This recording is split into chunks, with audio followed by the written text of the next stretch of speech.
drifting into Wonderland, Alice's Lullaby of Dreams. An invitation to wonder. Dear listener, prepare to embark on a magical journey that will transport you to a world beyond your wildest dreams. As you settle in and make yourself comfortable, allow the gentle whispers of imagination to caress your mind. This tale, woven with the threads of fantasy and wonder, is not just a story, it's an experience, a gateway to a realm where logic dances with nonsense and the impossible becomes possible. In the pages that follow, you'll meet extraordinary characters, witness breathtaking landscapes, and unravel mysteries that defy explanation. But be warned, once you step into this world, you may never want to leave. For in every twist and turn of Alice's adventure lies a secret, a nugget of wisdom waiting to be discovered. And who knows? By the end of this odyssey, you might just uncover the most precious secret of all, one that could change the way you see your own world forever. So, my friend, are you ready to tumble down the rabbit hole? To lose yourself in a labyrinth of riddles and rhymes? To challenge your perceptions and dance with madness? If so, then close your eyes, open your heart, and let the magic begin. For the story you're about to hear is not just Alice's, it's yours too. And remember, the deeper you dive, the more wonders you'll find. Now, let us begin our journey into the extraordinary world of Alice's Dreamland Odyssey. The curious call of adventure. On a lazy summer afternoon, when the air hung heavy with the scent of honeysuckle and the gentle hum of bumblebees, young Alice found herself sprawled on the soft grass by the riverbank. Her sister, engrossed in a thick tome of history, paid little attention to Alice's restless sighs. Alice, with her golden hair cascading over her shoulders and her bright blue eyes scanning the horizon, felt an inexplicable longing for something. Adventure? Excitement? She couldn't quite put her finger on it. The world around her seemed dull, predictable, a watercolor painting left too long in the sun.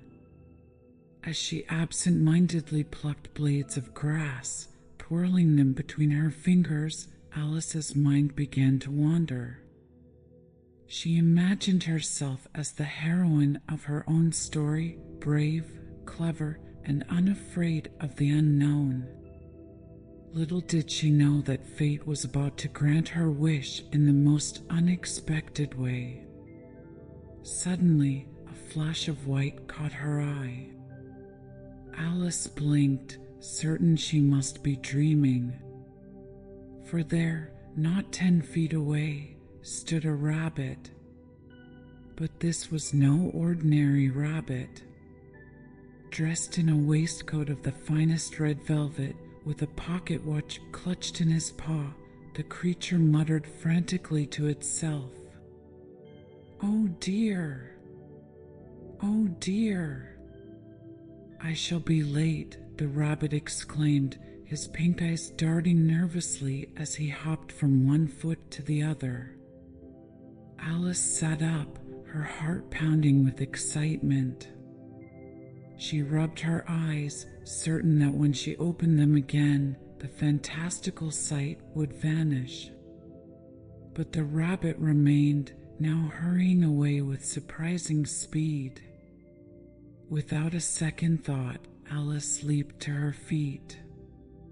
"Wait," she called out, her voice a mixture of confusion and exhilaration. Her sister, startled by the sudden movement, looked up from her book. "Alice? Where are you going?" she asked, but Alice was already racing across the field, her blue dress billowing behind her like a sail caught in a summer breeze.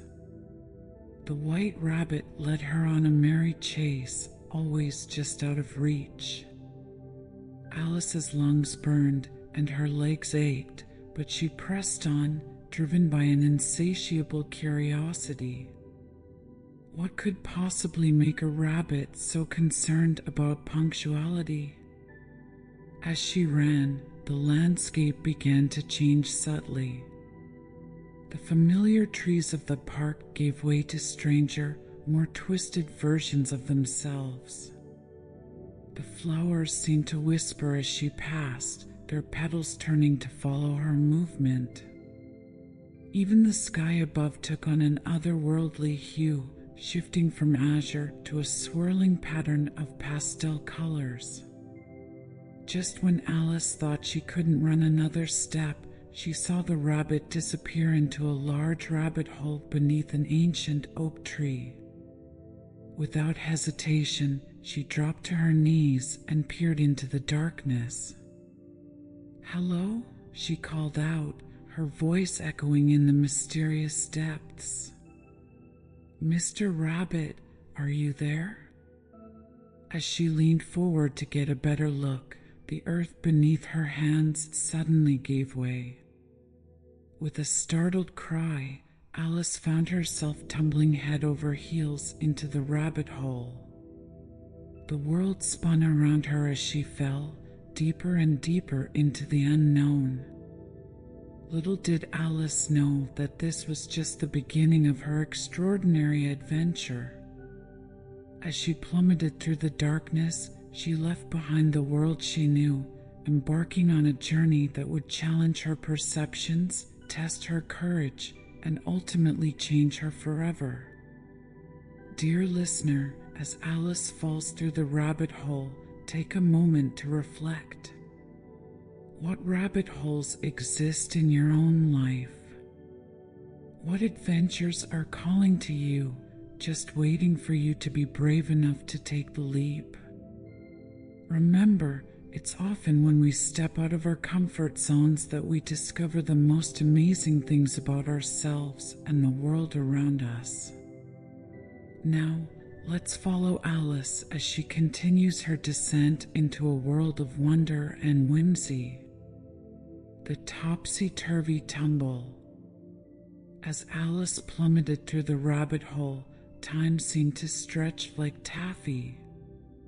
What should have been a terrifying freefall instead became a leisurely descent into the unknown.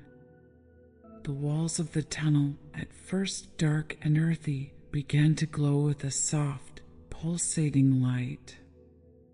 Alice found herself surrounded by the most curious assortment of objects, all floating gently in the air around her. Bookshelves lined the walls, their contents defying gravity as they hovered just out of reach. Alice caught glimpses of titles that made her giggle, The Art of Unbirthday Celebrations, and a comprehensive guide to talking flowers among them. Maps fluttered past her, showing lands she'd never heard of, with names like the Sea of Tears and the Duchess's Pepper Country. As she drifted downward, Alice noticed a marmalade jar lazily spinning nearby. With childlike curiosity, she reached out to grab it, only to find it empty. Well, she thought to herself, even if I do fall through the center of the earth, I'll be able to tell them what it's like down there. Though I shall have to ask what the name of the country is, you know. Please, ma'am, is this New Zealand or Australia? Just as she was practicing her curtsy, for how else should one greet the people living on the other side of the earth, Alice noticed something peculiar. The floating objects were becoming more, peculiar. A chess set drifted by, its pieces engaged in a lively discussion about the merits of being a pawn versus a knight. A grandfather clock tick-tocked past, its hands spinning wildly as if trying to catch up with lost time. "Curiouser and curiouser," Alice exclaimed, surprising herself with how calm she felt in such an extraordinary situation. She began to wonder if she would ever stop falling, or if perhaps she had become accustomed to it, like breathing or blinking. Just then, she spotted something that made her gasp in delight. A beautiful grand piano floated serenely in the air, its keys dancing up and down as if played by invisible hands. The melody that filled the air was unlike anything Alice had ever heard, a whimsical tune that seemed to capture the very essence of her fantastical journey. As Alice drew closer to the piano, she noticed a small label attached to its side. Squinting to read the flowing script, she made out the words, "Play me, and secrets you shall see." Intrigued, Alice reached out and gently pressed a key. The moment her finger touched the ivory, a burst of colorful bubbles erupted from the piano. Each bubble contained a miniature scene, fleeting glimpses of the adventures that awaited her.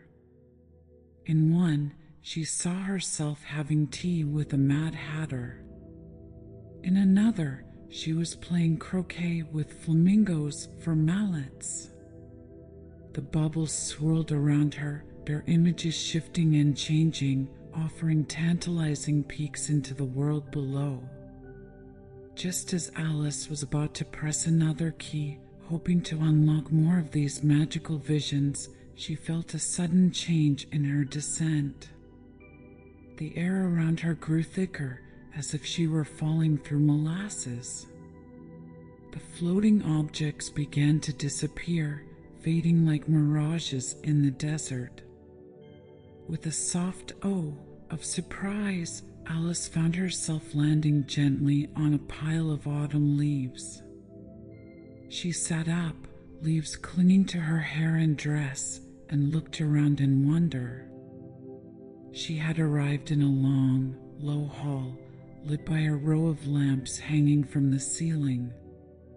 As Alice dusted herself off and got to her feet, she couldn't help but feel a thrill of excitement. The rabbit hole had been full of wonders, yes, but she sensed that the real adventure was just beginning. What marvels awaited her in this strange new world? What challenges would she face? And most importantly, would she ever find that curious white rabbit? Dear listener, as we pause here in the hall with Alice, take a moment to consider the unexpected journeys in your own life. Have you ever found yourself in a situation that seemed impossible or utterly foreign? How did you navigate it? Remember, like Alice, sometimes the key to thriving in new circumstances is to approach them with curiosity and an open mind. In our next chapter, we'll join Alice as she takes her first steps into Wonderland proper. But for now, let the gentle echoes of that otherworldly piano lull you into a peaceful state. Close your eyes and imagine yourself drifting through that magical rabbit hole, surrounded by the wonders of a world where anything is possible. What secrets would your bubbles reveal? What adventures call to you from the depths of your imagination? Rest now, dear friend, for when you're ready, we'll continue our journey with Alice into a land of madness and magic where nothing is quite what it seems and everything is possible if you only believe. The Hall of Doors and Dilemmas. Alice found herself in a long, low hall, illuminated by a row of hanging lamps that cast a warm, golden glow over the curious scene. The walls were lined with doors of every shape and size imaginable, from towering arches that seemed to scrape the ceiling to tiny mousehole entrances barely visible at floor level. Each door was unique, decorated with intricate patterns, peculiar knockers, and nameplates written in languages Alice had never seen before. As she wandered down the hall, her footsteps echoing softly, Alice couldn't shake the feeling that she was being watched. She glanced over her shoulder, half expecting to see the white rabbit hurrying past, but the hall remained empty save for her own reflection in a large, ornate mirror. "Well," Alice said to herself, her voice sounding small in the vast space, "I suppose I ought to try these doors. After all, I didn't come all this way just to stand in a hallway, no matter how interesting it might be." She approached the first door, a massive oak structure with iron bands and a knocker in the shape of a lion's head. With all her might, Alice turned the handle, but the door wouldn't budge. She moved on to the next, a shimmering silver door that looked as delicate as a spider's web. This too refused to open. Door after door, Alice tried them all, growing increasingly frustrated with each failed attempt. Some were locked, others seemed to be painted onto the wall, and a few even giggled when she touched them as if they were enjoying a private joke at her expense. Just as she was about to give up hope, Alice noticed something she had overlooked before. In the center of the hall stood a small glass table, its 3 legs twisted into spirals. Atop the table lay a tiny golden key, no bigger than her pinky finger. "Aha!" Alice exclaimed, snatching up the key.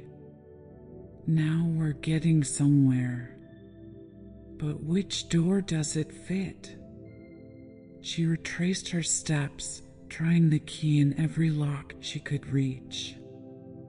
But alas, it was either too large for the smaller doors or too small for the larger ones.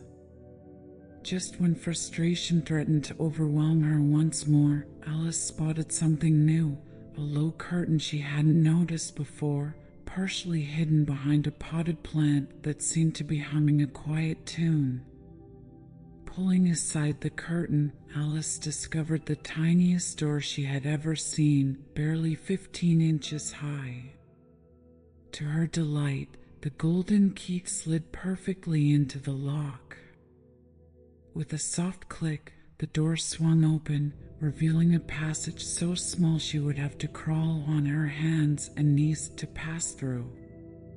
But beyond that tiny opening lay a sight that took Alice's breath away. A garden of unparalleled beauty stretched as far as the eye could see, filled with vibrant flowers of every color imaginable, sparkling fountains, and trees laden with fruits that seemed to glow from within. The air shimmered with magic, and Alice could hear faint, melodious laughter carried on a warm breeze. "Oh, how I wish I could fit through that door." Alice sighed, her heart aching with longing. What wonders must lie beyond? But I'm far too big to squeeze through such a tiny opening. As if in response to her wish, Alice's eyes fell upon a small glass bottle that had appeared on the table, seemingly out of nowhere. A paper label tied around its neck read, "Drink me," in beautiful calligraphy. Now, Alice was a sensible girl, and she knew better than to drink strange concoctions she found lying about. But this was Wonderland, after all, and the normal rules didn't seem to apply here. Besides, a small voice in the back of her mind whispered, "Isn't this exactly the kind of adventure you've been longing for?" With only a moment's hesitation, Alice uncorked the bottle and took a small sip. The liquid inside tasted of cherry tart, custard, pineapple, roast turkey, toffee, and hot buttered toast all at once. No sooner had she swallowed than the most peculiar sensation overcame her. The hall seemed to be growing larger around her, or was she shrinking? In a matter of seconds, Alice found herself standing just 3 inches tall, the perfect size to fit through the little door. Excitement bubbled up inside her as she rushed back to the door, ready to step into the magical garden. But her joy quickly turned to dismay as she realized she had left the golden key on the table, which now towered far above her head, as unreachable as the stars. "Oh, bother!" Alice cried, stamping her tiny foot in frustration. "Now what am I to do?" As she pondered her predicament, Alice noticed a small glass box beneath the table. Inside was a cake iced with the words "Eat 'em, eat" in currants. Given her recent experience with the shrinking potion, Alice had a pretty good idea of what this cake might do. "Well," she mused, "when one is only 3 inches high, there's not much to lose by trying to grow a bit taller." With that, she took a small bite of the cake. Almost immediately, she began to grow. Up and up she shot, her head soon bumping against the ceiling of the hall. The doors that had once towered over her now looked like dull house furnishings at her feet. "Goodness!" Alice exclaimed, her voice booming in the now cramped space. "This is certainly not what I had in mind." Now a giantess in a too small room, Alice found herself in quite the predicament. Too large to fit through any door, even the largest ones, and too big to comfortably move about the hall, she sat down carefully, trying not to crush anything beneath her. As she pondered her situation, tears of frustration welled up in her eyes. When the first tear fell, it splashed on the floor like a small waterfall. Soon, Alice was crying in earnest, her giant tears quickly forming a pool around her. "Oh, do stop blubbering," came a small, irritated voice. Alice looked down to see the potted plant from earlier, which had somehow avoided being crushed. Its flowers had formed into a face, and it was glaring up at her with leafy eyebrows furrowed. "I'm not blubbering," Alice sniffled, slightly offended. "I'm just overwhelmed." "Overwhelmed, Pa," the plant scoffed. "You're in Wonderland, child. Being overwhelmed is part of the experience. Now, if you're quite done flooding the place, perhaps we can figure out a solution to your sizable problem." Alice, taken aback by the talking plant, but too curious to be truly frightened, leaned in closer. "You can help me?" she asked, hope creeping into her voice. The plant's leafy face rearranged itself into a smirk. "Help you? My dear, in Wonderland, we rarely help directly. We merely point in interesting directions. Now, tell me, what do you notice about your tears?" Alice looked down at the pool of tears surrounding her. To her amazement, the liquid seemed to be shimmering with an inner light, tiny sparkles dancing across its surface. "They're magical?" she ventured. "Everything here is magical in its own way," the plant replied. "But more importantly, they're a solution quite literally. Why don't you take a sip? Hesitantly, Alice lowered her now giant hand and scooped up a palmful of her own tears. Feeling rather silly, but seeing no other option, she took a small sip. Immediately, she felt the strange sensation of shrinking once again. In moments, she was back to her normal size, albeit now standing in a pool of water that reached her knees. "Oh, thank you," Alice exclaimed, relief washing over her. "But, oh dear, now I'm all wet and still no closer to entering that lovely garden." The plant chuckled, its leaves rustling with amusement. "My dear girl, you've only just begun your journey. The garden will wait. For now, I suggest you start swimming. After all, you've created quite the inland sea." As if on cue, Alice heard splashing sounds coming from all directions. To her astonishment, she saw a variety of creatures swimming towards her: a duck, a dodo, a lory, and an eaglet, among others. They were all talking excitedly amongst themselves. "I say," said the dodo, paddling up to Alice, "this is quite the pool party you've thrown. But we really must get to shore. Come along, everyone. To the bank." And so Alice found herself swimming alongside this peculiar group of animals, all of them heading towards a distant shore that had materialized at the edge of her tear pool. As they swam, the creatures debated the best way to get dry once they reached land. "A caucus race is the only sensible solution," the dodo declared pompously. "What on earth is a caucus race?" Alice asked, struggling to keep up with both the conversation and the swimming. The eaglet turned its head to look at her with one beady eye. "You'll see soon enough, my dear. In Wonderland, experience is the best teacher and often the only one that makes any sense at all." As they neared the shore, Alice couldn't help but wonder what other bizarre adventures awaited her. She had shrunk, grown, cried an ocean, and was now swimming with talking animals, all in the span of what felt like mere minutes. What could possibly be next?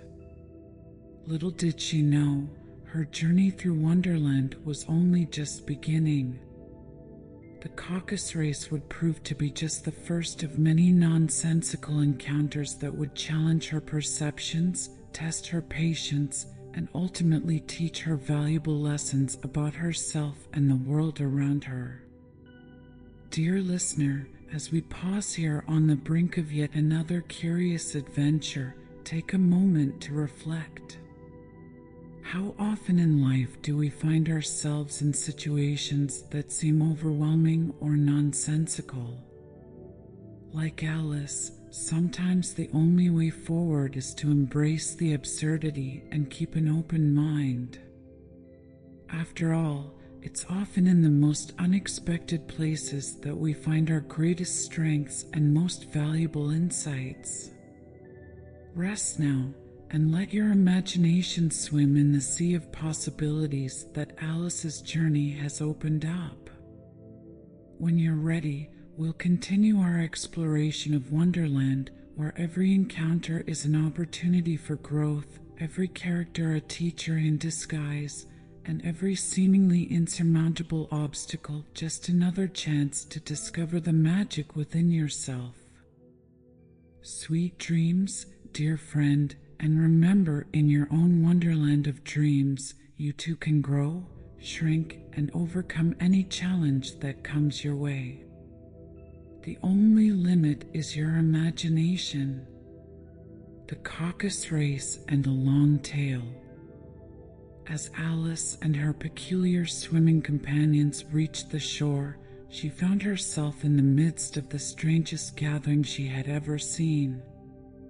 The beach was a riot of color and movement, with animals of all shapes and sizes shaking themselves dry and chattering excitedly. The dodo, who seemed to have appointed himself the leader of this motley crew, cleared his throat importantly. Ahem. My dear friends, we find ourselves in need of getting dry. And there's only one truly sensible way to accomplish this task: a caucus race. A cheer went up from the assembled animals, though Alice noticed that none of them seemed any more enlightened about what a caucus race actually was. Curiosity getting the better of her, she raised her hand tentatively. "Excuse me, Mr. Dodo, sir," she began, "but could you please explain what a caucus race involves?" The dodo puffed up his chest, clearly delighted to have been asked.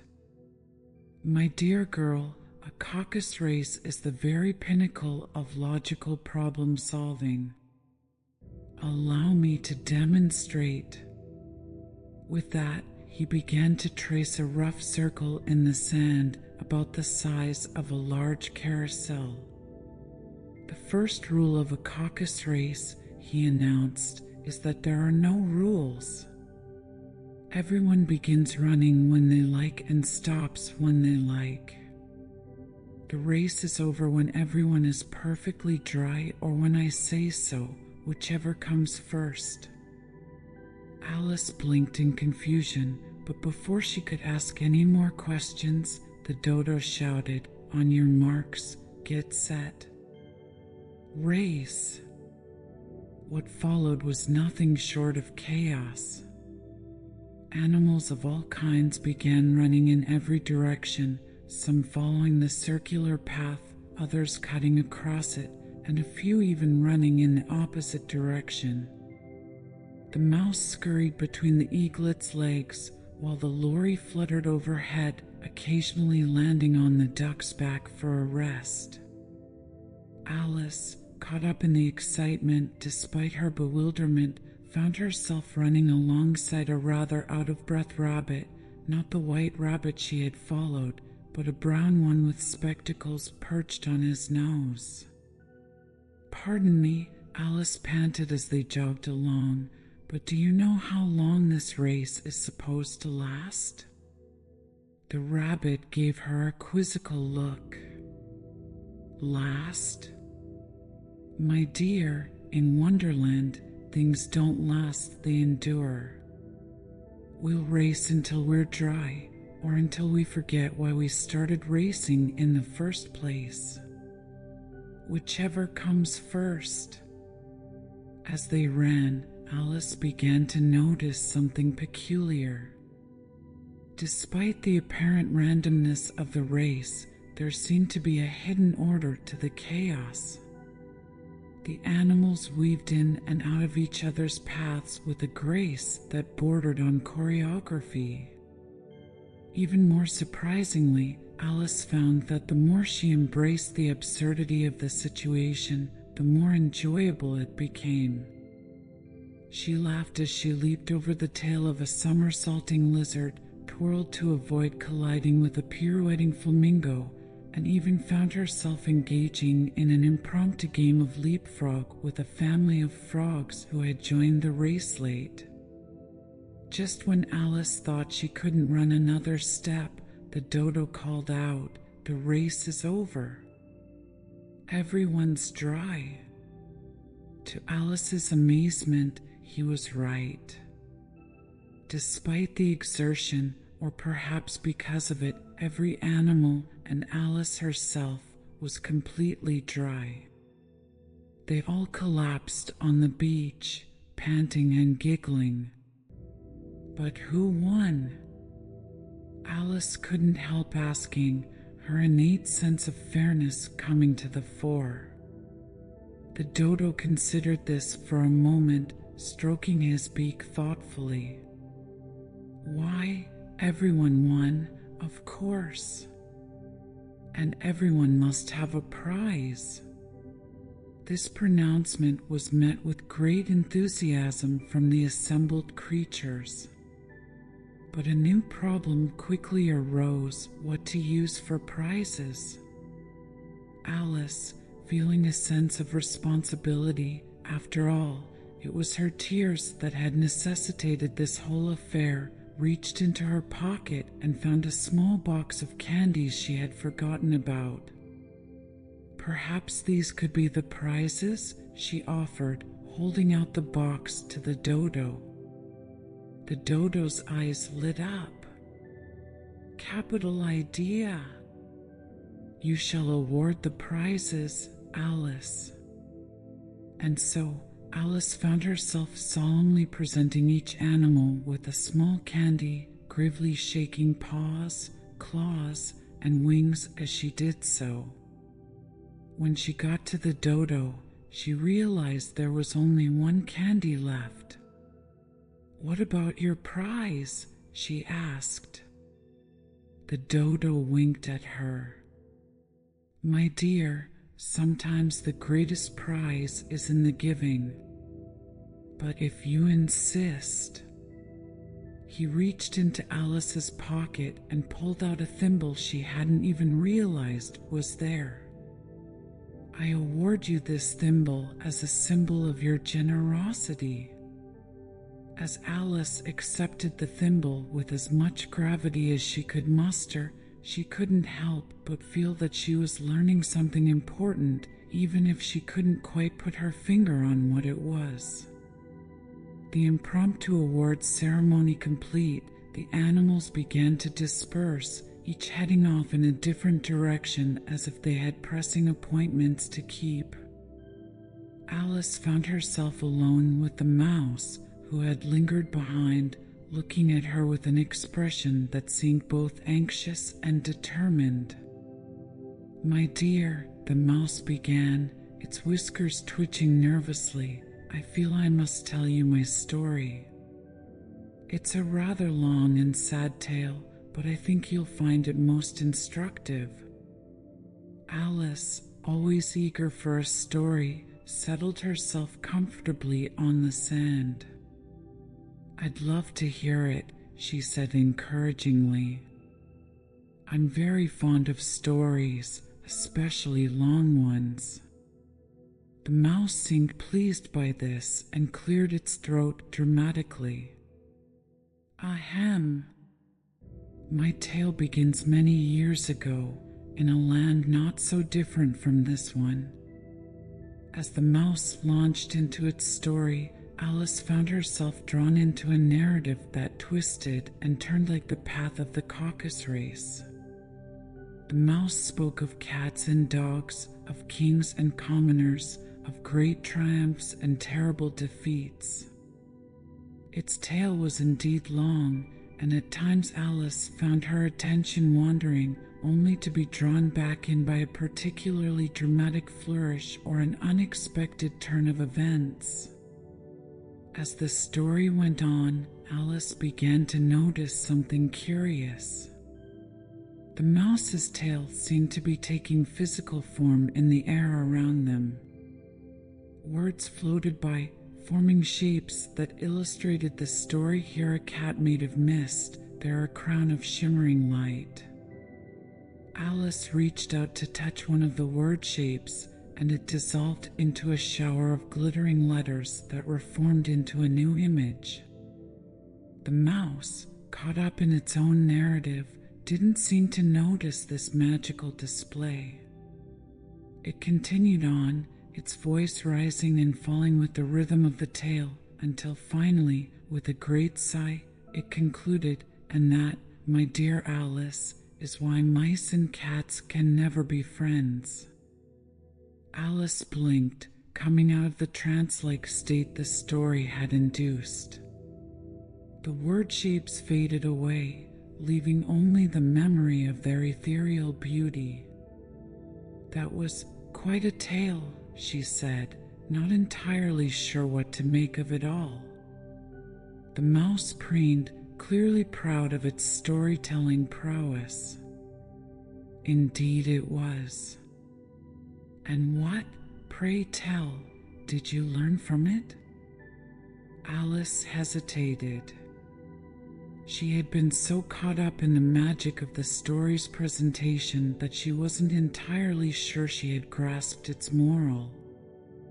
But something told her that in Wonderland it was better to have an answer, any answer, than none at all.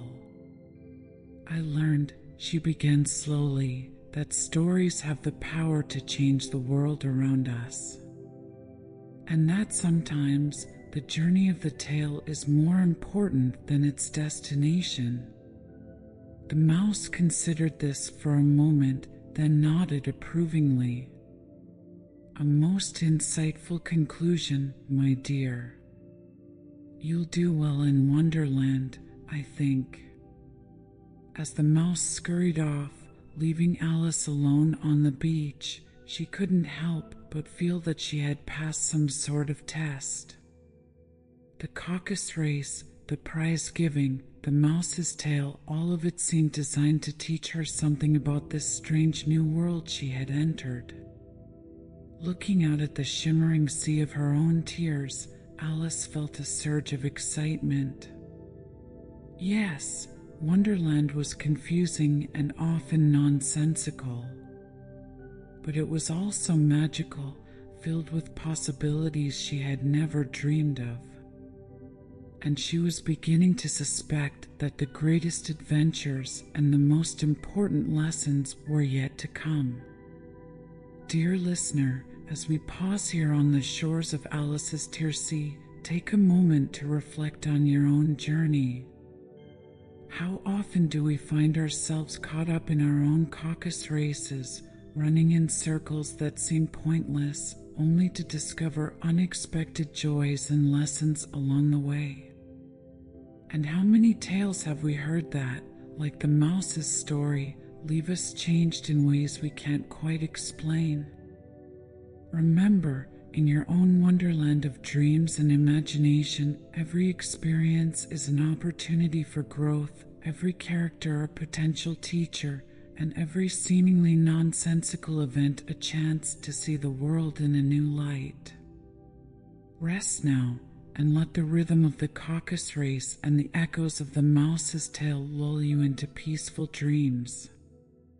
When you're ready, we'll continue our journey with Alice, deeper into the heart of Wonderland, where even greater wonders and more perplexing puzzles await. Sweet dreams, dear friend, and may your own stories always be filled with magic and meaning. Advice from a caterpillar. As Alice left the beach behind, her mind still swirling with the curious events of the caucus race and the mouse's tale, she found herself wandering into a lush, mysterious forest. The trees here seemed to stretch impossibly high, their leaves shimmering with colors that Alice had never seen before. The air was thick with a sweet, slightly dizzying perfume that made her feel as though she were walking through a dream. As she made her way deeper into the forest, Alice began to notice that the plants around her were growing larger and larger, or was she shrinking again? It was hard to tell in this topsy-turvy world. Soon, she found herself in a clearing where enormous mushrooms towered over her like trees, their caps creating a canopy that filtered the sunlight into a soft, golden glow. It was on the largest of these mushrooms that Alice spotted a most curious sight, a bright blue caterpillar about 3 inches long, sitting contentedly and smoking a long hookah. The caterpillar seemed to take no notice of Alice at first, instead focusing intently on creating elaborate smoke rings that twisted and transformed into fantastical shapes before dissipating into the air. Alice, her curiosity once again getting the better of her manners, cleared her throat softly. "Excuse me," she began, "but might I ask, You might not, the caterpillar interrupted, fixing Alice with a stern gaze. Who are you? Alice was taken aback by the abrupt question. In any other circumstance, she would have answered without hesitation. But after all the changes she had gone through since falling down the rabbit hole, she found herself genuinely unsure. I hardly know, sir, at present, she stammered.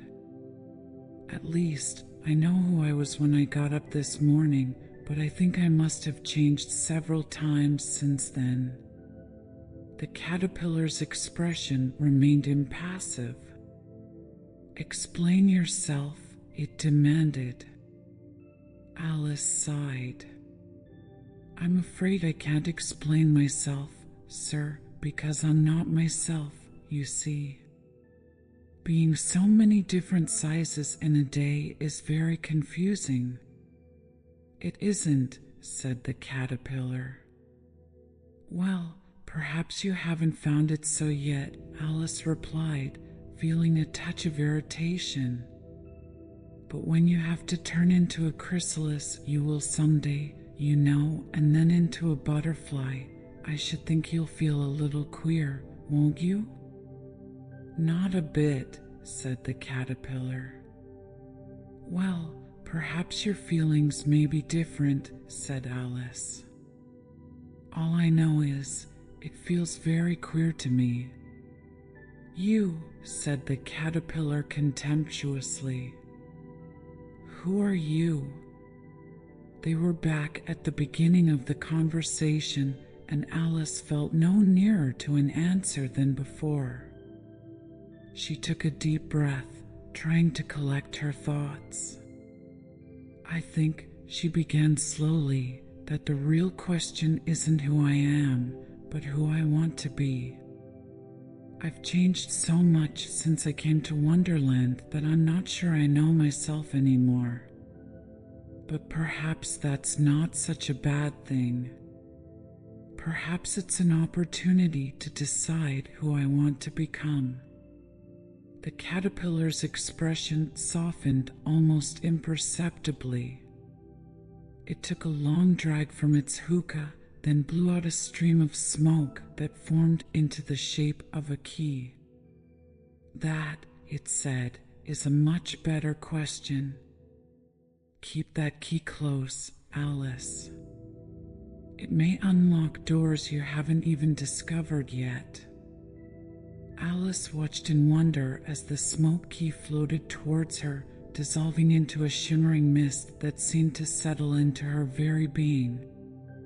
She felt a warmth spread through her, a sense of potential and possibility that she hadn't experienced before.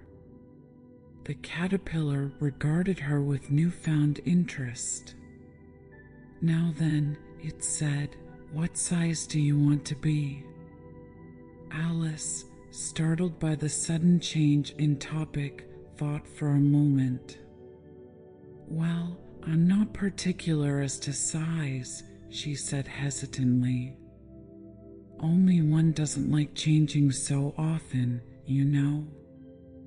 I don't know, said the caterpillar. Alice said nothing, feeling a little put out. She had never been so much contradicted in her life before, and she felt that she was losing her temper. Are you content now? Said the caterpillar.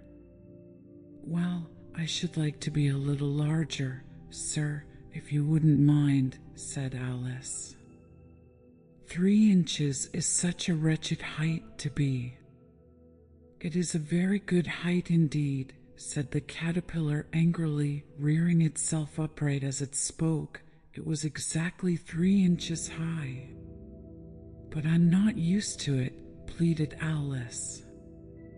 And she thought to herself, I wish the creatures wouldn't be so easily offended.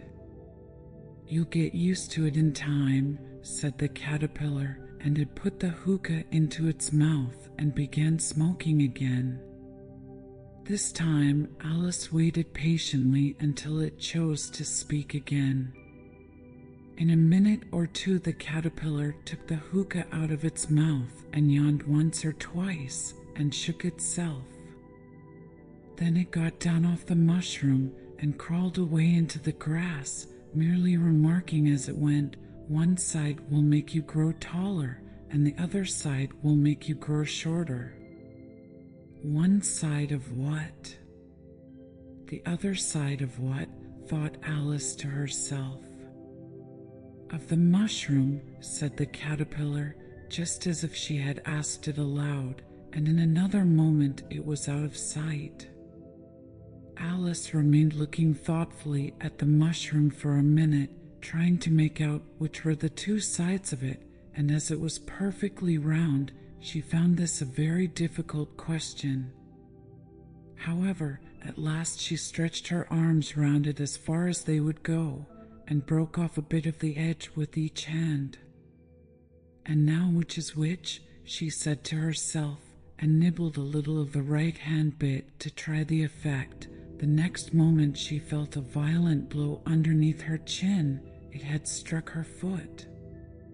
She was a good deal frightened by this very sudden change, but she felt that there was no time to be lost, as she was shrinking rapidly, so she set to work at once to eat some of the other bit. Her chin was pressed so closely against her foot that there was hardly room to open her mouth, but she did it at last, and managed to swallow a morsel of the left-hand bit. "Come, my head's free at last," said Alice in a tone of delight, which changed into alarm in another moment when she found that her shoulders were nowhere to be seen. All she could see, when she looked down, was an immense length of neck, which seemed to rise like a stalk out of a sea of green leaves that lay far below her.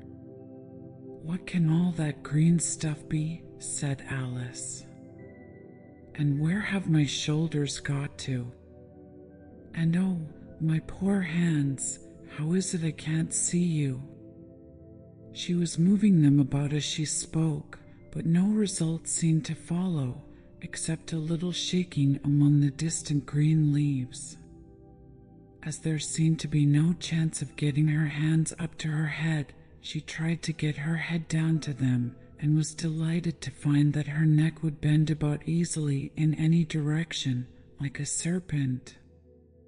She had just succeeded in curving it down into a graceful zigzag, and was going to dive in among the leaves, which she found to be nothing but the tops of the trees under which she had been wandering, when a sharp hiss made her draw back in a hurry. A large pigeon had flown into her face and was beating her violently with its wings. "Serpent!" screamed the pigeon. "I'm not a serpent," said Alice indignantly. "Let me alone." "Serpent, I say again," repeated the pigeon, but in a more subdued tone, and added with a kind of sob, "I've tried every way, and nothing seems to suit them." "I haven't the least idea what you're talking about," said Alice. "I've tried the roots of trees, and I've tried banks, and I've tried hedges," the pigeon went on, without attending to her, "but those serpents, there's no pleasing them." Alice was more and more puzzled, but she thought there was no use in saying anything more till the pigeon had finished. "As if it wasn't trouble enough hatching the eggs," said the pigeon, "but I must be on the lookout for serpents night and day.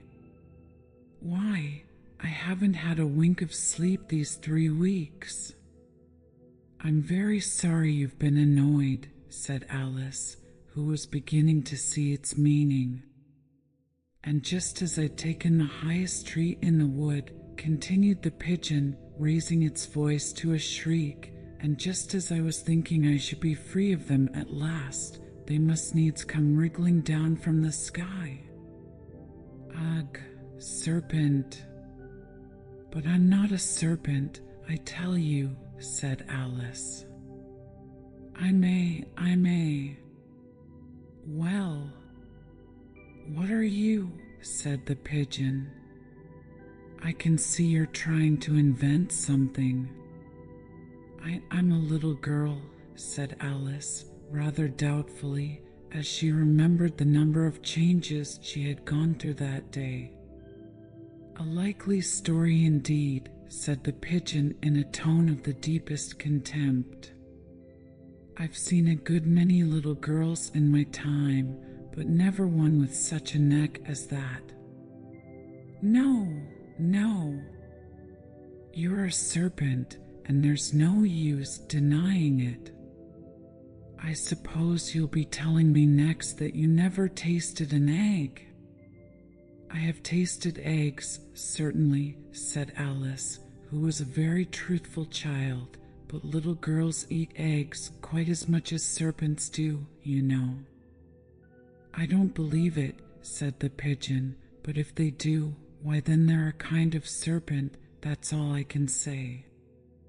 This was such a new idea to Alice that she was quite silent for a minute or two, which gave the pigeon the opportunity of adding, "You're looking for eggs, I know that well enough, and what does it matter to me whether you're a little girl or a serpent?"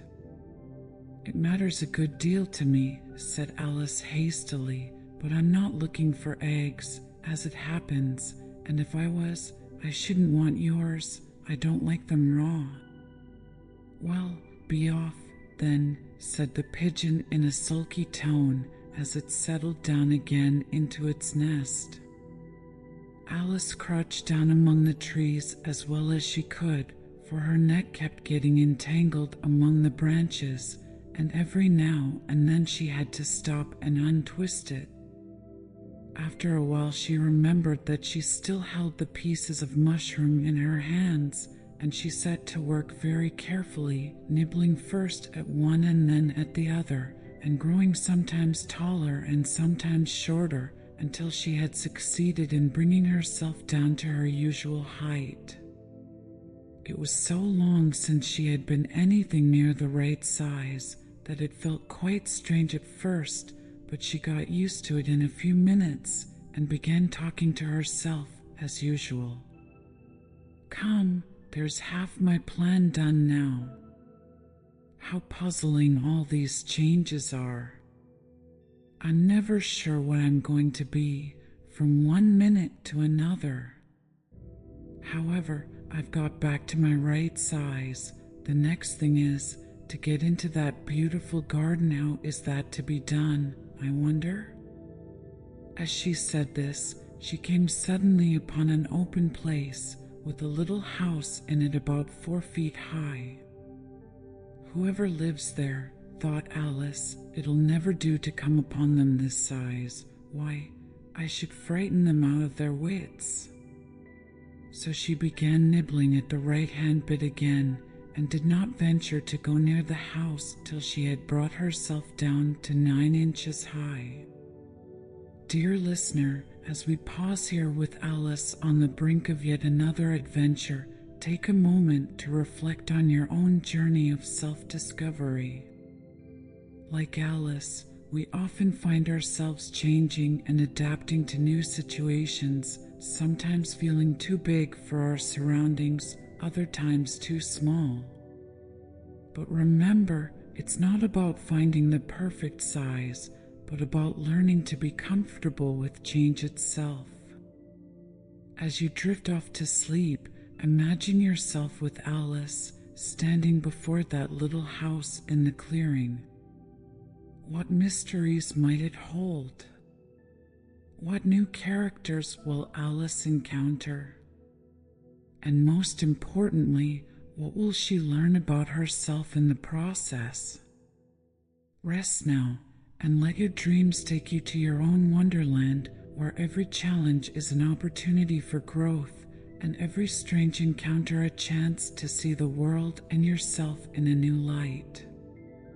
When you're ready, we'll continue our journey with Alice as she steps bravely into the next chapter of her extraordinary adventure. Pig and Pepper.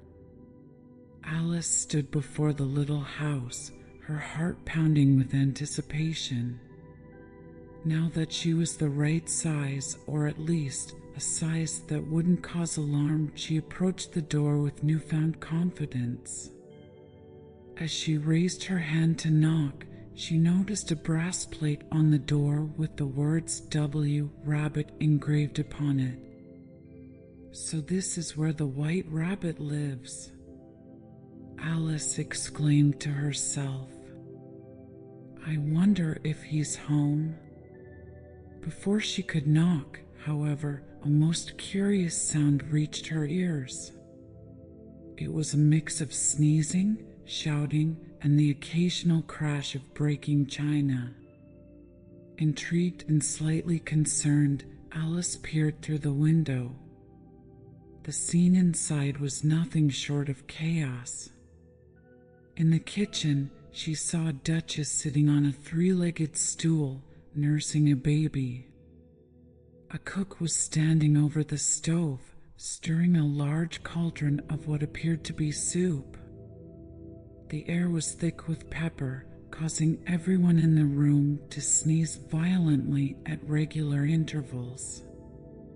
But what caught Alice's attention most was a large Cheshire cat sitting on the hearth and grinning from ear to ear in a way that Alice found both unsettling and oddly charming. Gathering her courage, Alice knocked on the door. The din inside was so great that at first no one seemed to hear her. She knocked again, louder this time. "There's certainly too much pepper in that soup," Alice said to herself as she continued to sneeze. Suddenly, the door swung open and a large plate came skimming out straight at Alice's head. She ducked just in time, and the plate shattered against a tree behind her. "Oh my!" Alice exclaimed, straightening up. "I do hope that wasn't the Duchess's best china." She cautiously stepped inside, and the pepper-laden air immediately made her eyes water and her nose tickle. The Duchess was singing a sort of lullaby to the baby and punctuating every line with a violent shake. "Speak roughly to your little boy, and beat him when he sneezes. He only does it to annoy, because he knows it teases," in which the cook and the baby joined. "Wow! Wow! Wow! Here, you may nurse it a bit if you like," the Duchess said to Alice, flinging the baby at her as she spoke. "I must go and get ready to play croquet with the Queen." Alice caught the baby with some difficulty, as it was a queer-shaped little creature and held out its arms and legs in all directions. "If I don't take this child away with me," thought Alice, "they're sure to kill it in a day or two. Wouldn't it be murder to leave it behind?" She said the last words out loud, and the little thing grunted in reply. "Don't grunt," said Alice. "That's not at all a proper way of expressing yourself." The baby grunted again, and Alice looked very anxiously into its face to see what was the matter with it. There could be no doubt that it had a very turn-up nose, much more like a snout than a real nose.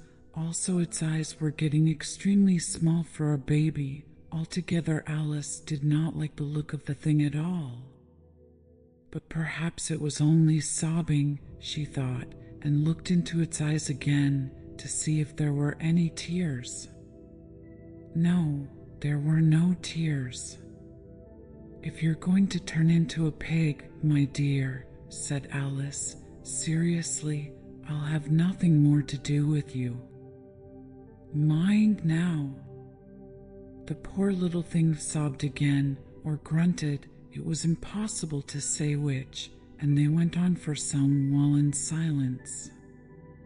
Alice was just beginning to think to herself, "Now, what am I to do with this creature when I get it home?" when it grunted again so violently that she looked down into its face in some alarm. This time there could be no mistake about it. It was neither more nor less than a pig, and she felt that it would be quite absurd for her to carry it further.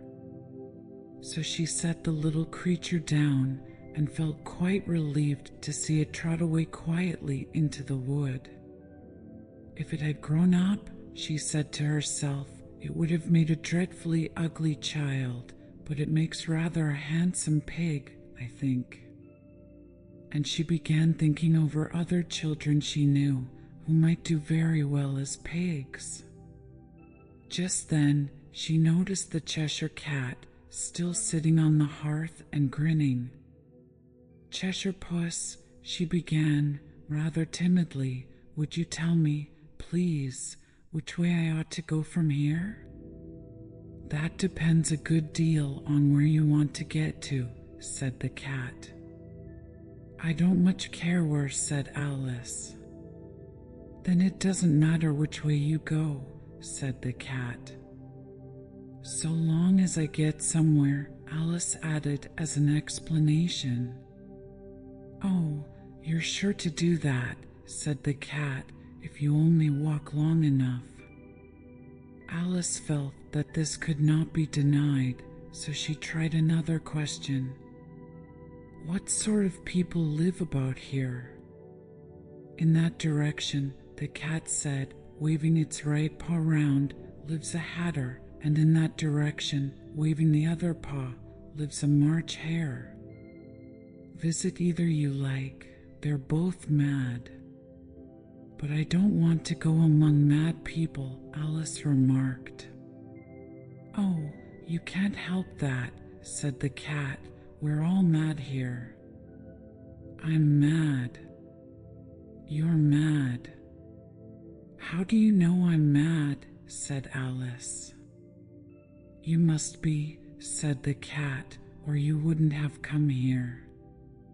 Alice didn't think that proved it at all.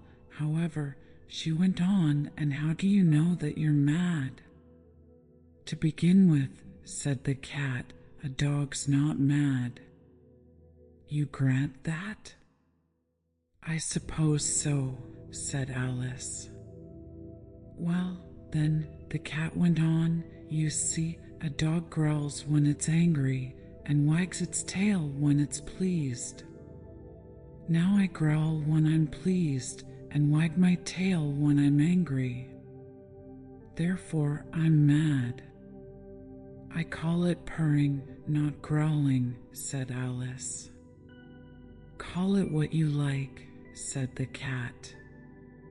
"Do you play croquet with the Queen today?" "I should like it very much," said Alice, "but I haven't been invited yet." "You'll see me there," said the cat, and vanished. Alice was not much surprised at this. She was getting so used to queer things happening. While she was looking at the place where it had been, it suddenly appeared again. "By the by, what became of the baby?" said the cat. "I'd nearly forgotten to ask." "It turned into a pig," Alice quietly said, just as if it had come back in a natural way. "I thought it would," said the cat, and vanished again. Alice waited a little, half expecting to see it again, but it did not appear, and after a minute or two she walked on in the direction in which the March hare was said to live. "I've seen hatters before," she said to herself.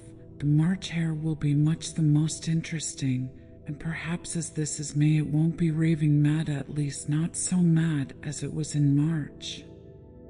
As she said this, she looked up, and there was the cat again, sitting on a branch of a tree. "Did you say pig or fig?" said the cat. "I said pig," replied Alice, "and I wish you wouldn't keep appearing and vanishing so suddenly. You make one quite giddy." "All right," said the cat, and this time it vanished quite slowly, beginning with the end of the tail and ending with the grin, which remained some time after the rest of it had gone. "Well, I've often seen a cat without a grin," thought Alice, "but a grin without a cat. It's the most curious thing I ever saw in my life." As she walked on, pondering over her strange encounter with the Cheshire Cat, Alice couldn't help but feel a mixture of excitement and trepidation. The cat's words echoed in her mind, "We're all mad here." Was she, too, becoming mad? Or was madness simply a different way of seeing the world? The path she followed twisted and turned through the woods, sometimes narrowing to barely more than a game trail, other times widening into a proper road. The trees seemed to whisper secrets to each other as she passed, their leaves rustling in a breeze she couldn't feel. As she walked, Alice began to notice curious signs nailed to the trees. Some were arrows pointing in different directions, while others bore strange messages. "Don't step on the mole rats. Beware the Jabberwock. This way to yesterday. Shortcut to next week." Alice chuckled to herself. "If I tried to follow all these signs, I'd end up going in circles. I suppose in Wonderland, the journey really is more important than the destination." Just as she was beginning to wonder if she'd ever find the March Hare's house, Alice came upon a clearing in the woods. There, set beneath the boughs of an enormous oak tree, was the strangest tea party she had ever seen. A long table was set out under the tree, and the March Hare and the Hatter were having tea at it. A dormouse was sitting between them, fast asleep, and the other two were using it as a cushion, resting their elbows on it and talking over its head. "Very uncomfortable for the dormouse," thought Alice, "only, as it's asleep, I suppose it doesn't mind." The table was a large one, but the three were all crowded together at one corner of it. No room. "No room," they cried out when they saw Alice coming. "There's plenty of room," said Alice indignantly, and she sat down in a large armchair at one end of the table. "Have some wine," the March Hare said in an encouraging tone. Alice looked all round the table, but there was nothing on it but tea. "I don't see any wine," she remarked. "There isn't any," said the March Hare. "Then it wasn't very civil of you to offer it," said Alice angrily. "It wasn't very civil of you to sit down without being invited," said the March Hare. "I didn't know it was your table," said Alice. "It's late for a great many more than 3. "Your hair wants cutting," said the Hatter. He had been looking at Alice for some time with great curiosity, and this was his first speech. "You should learn not to make personal remarks," Alice said with some severity. "It's very rude."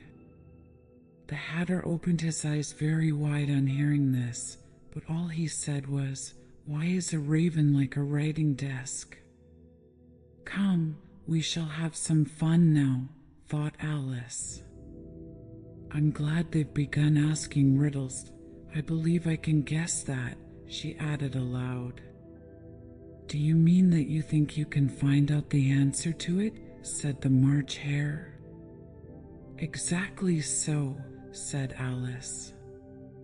"Then you should say what you mean," the March Hare went on.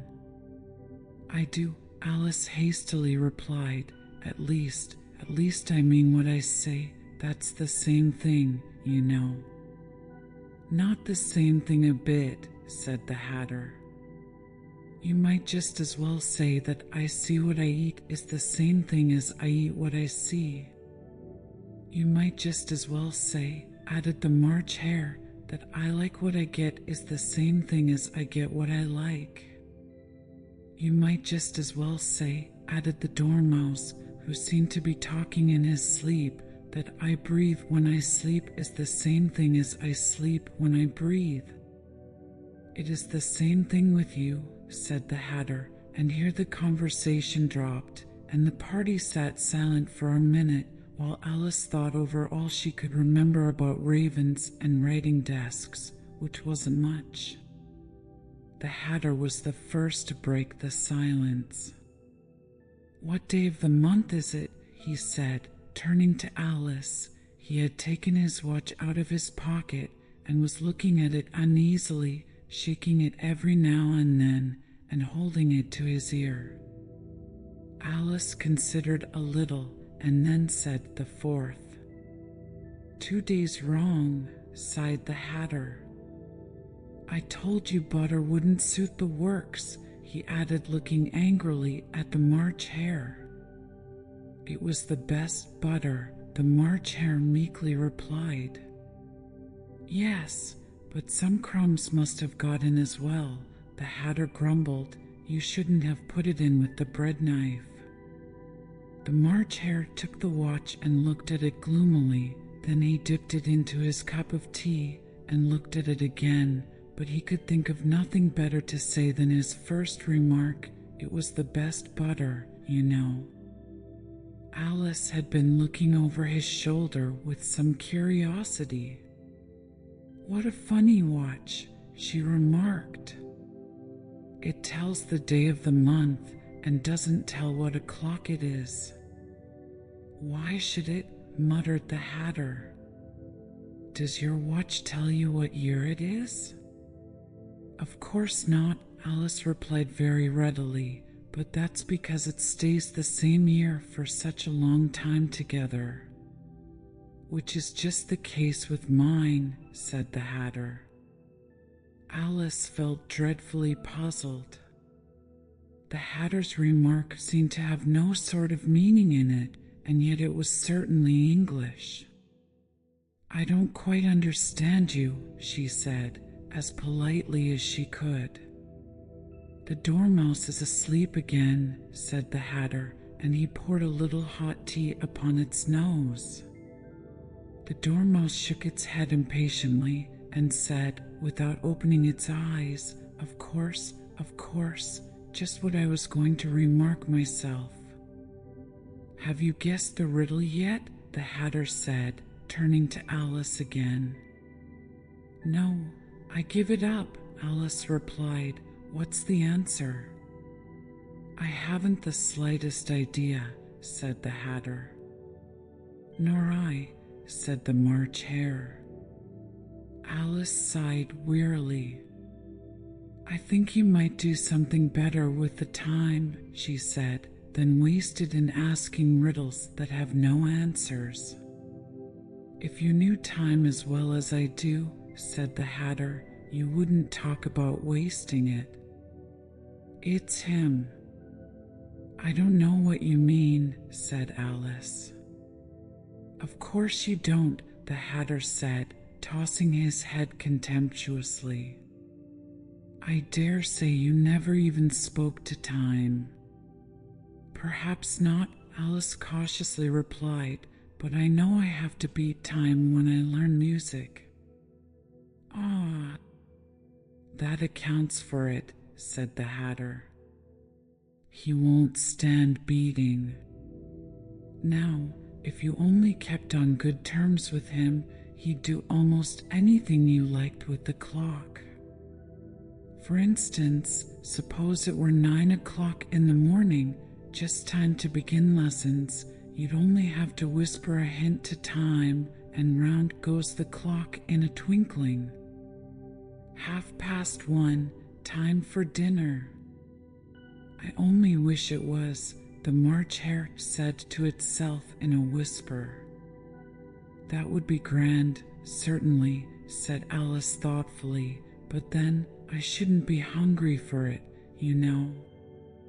Not at first, perhaps, said the Hatter, but you could keep it to 1:30 as long as you liked. Is that the way you manage? Alice asked. The Hatter shook his head mournfully. Not I, he replied. We quarreled last March, just before he went mad, you know, pointing with his teaspoon at the March hare. It was at the great concert given by the Queen of Hearts, and I had to sing. Twinkle, twinkle, little bat. How I wonder what you're at. You know the song, perhaps? I've heard something like it, said Alice. It goes on, you know, the Hatter continued, in this way. Up above the world you fly, like a tea tray in the sky. Twinkle, twinkle. Here the dormouse shook itself and began singing in its sleep, twinkle, twinkle, twinkle, twinkle, and went on so long that they had to pinch it to make it stop. Well, I'd hardly finished the first verse, said the Hatter, when the Queen jumped up and bawled out, He's murdering the time. Off with his head. How dreadfully savage, exclaimed Alice. And ever since that, the Hatter went on in a mournful tone, he won't do a thing I ask. It's always 6 o'clock now. A bright idea came into Alice's head. Is that the reason so many tea things are put out here? She asked. Yes, that's it, said the Hatter with a sigh. It's always tea time, and we've no time to wash the things between whiles. Then you keep moving round, I suppose, said Alice. Exactly so, said the Hatter, as the things get used up. But what happens when you come to the beginning again? Alice ventured to ask. Suppose we change the subject, the March Hare interrupted, yawning. I'm getting tired of this. I vote the young lady tells us a story. I'm afraid I don't know one, said Alice, rather alarmed at the proposal. Then the dormouse shall, they both cried. Wake up, dormouse. And they pinched it on both sides at once. The dormouse slowly opened his eyes. I wasn't asleep, he said in a hoarse, feeble voice. I heard every word you fellows were saying. Tell us a story, said the March Hare. Yes, please do, pleaded Alice. And be quick about it, added the Hatter, or you'll be asleep again before it's done. Once upon a time there were 3 little sisters. The dormouse began in a great hurry, and their names were Elsie, Lacey, and Tilly, and they lived at the bottom of a well. What did they live on? Said Alice, who always took a great interest in questions of eating and drinking. They lived on treacle, said the dormouse, after thinking a minute or two. They couldn't have done that, you know, Alice gently remarked. They'd have been ill. So they were, said the dormouse, very ill. Alice tried to fancy to herself what such an extraordinary ways of living would be like, but it puzzled her too much, so she went on, but why did they live at the bottom of a well? Take some more tea, the March Hare said to Alice, very earnestly. I've had nothing yet, Alice replied in an offended tone, so I can't take more. You mean you can't take less, said the Hatter. It's very easy to take more than nothing. Nobody asked your opinion, said Alice. Who's making personal remarks now? the Hatter asked triumphantly. Alice did not quite know what to say to this, so she helped herself to some tea and bread and butter, and then turned to the Dormouse and repeated her question. Why did they live at the bottom of a well? The Dormouse again took a minute or two to think about it, and then said it was a treacle well. There's no such thing. Alice was beginning very angrily, but the Hatter and the March Hare went sh. Sh, and the Dormouse sulkily remarked, if you can't be civil, you'd better finish the story for yourself. No, please go on. Alice said very humbly, I won't interrupt again. I dare say there may be one. One, indeed, said the Dormouse indignantly. However, he consented to go on. And so these three little sisters, they were learning to draw, you know. What did they draw? Said Alice, quite forgetting her promise. Treacle, said the Dormouse, without considering it all this time. I want a clean cup, interrupted the Hatter. Let's all move one place on. He moved on as he spoke, and the Dormouse followed him. The March Hare moved into the Dormouse's place, and Alice rather unwillingly took the place of the March Hare. The Hatter was the only one who got any advantage from the change, and Alice was a good deal worse off than before, as the March Hare had just upset the milk jug into his plate. Alice did not wish to offend the Dormouse again, so she began very cautiously, but I don't understand. Where did they draw the treacle from? You can draw water out of a water well, said the Hatter, so I should think you could draw treacle out of a treacle well. Stupid? But they were in the well, Alice said to the Dormouse, not choosing to notice this last remark. Of course they were, said the Dormouse, well in. This answer so confused poor Alice that she let the Dormouse go on for some time without interrupting it. They were learning to draw. The Dormouse went on, yawning and rubbing its eyes, for it was getting very sleepy, and they drew all manner of things, everything that begins with an M. Why with an M? Said Alice. Why not? Said the March Hare. Alice was silent. The Dormouse had closed its eyes by this time and was going off into a doze, but on being pinched by the Hatter, it woke up again with a little shriek and went on, that begins with an M, such as mousetraps and the moon and memory and muchness. You know you say things are much of a muchness. Did you ever see such a thing as a drawing of a muchness? Really, now you ask me, said Alice, very much confused, I don't think. Then you shouldn't talk, said the Hatter. This piece of rudeness was more than Alice could bear. She got up in great disgust and walked off. The Dormouse fell asleep instantly, and neither of the others took the least notice of her going, but she looked back once or twice, half hoping that they would call after her. The last time she saw them, they were trying to put the Dormouse into the teapot. At any rate, I'll never go there again, said Alice as she picked her way through the wood. It's the stupidest tea party I ever was at in all my life.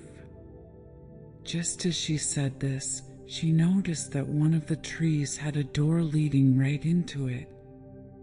That's very curious, she thought. But everything's curious today. I think I may as well go in at once. And in she went. Once more she found herself in a long hall and close to the little glass table. Now, I'll manage better this time, she said to herself, and began by taking the little golden key and unlocking the door that led into the garden. Then she went to work nibbling at the mushroom. She had kept a piece of it in her pocket till she was about a foot high. Then she walked down the little passage, and then she found herself at last in the beautiful garden among the bright flower beds and the cool fountains. Dear listener, as we pause here with Alice on the threshold of the beautiful garden she's been longing to enter, take a moment to reflect on your own journey. Like Alice, we often find ourselves navigating through confusing and seemingly nonsensical situations in life. But it's through these experiences that we grow, learn, and eventually find our way to where we want to be. As you drift off to sleep, imagine yourself stepping into that lush, vibrant garden alongside Alice. What wonders await you there? What new adventures and insights will you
Thank you.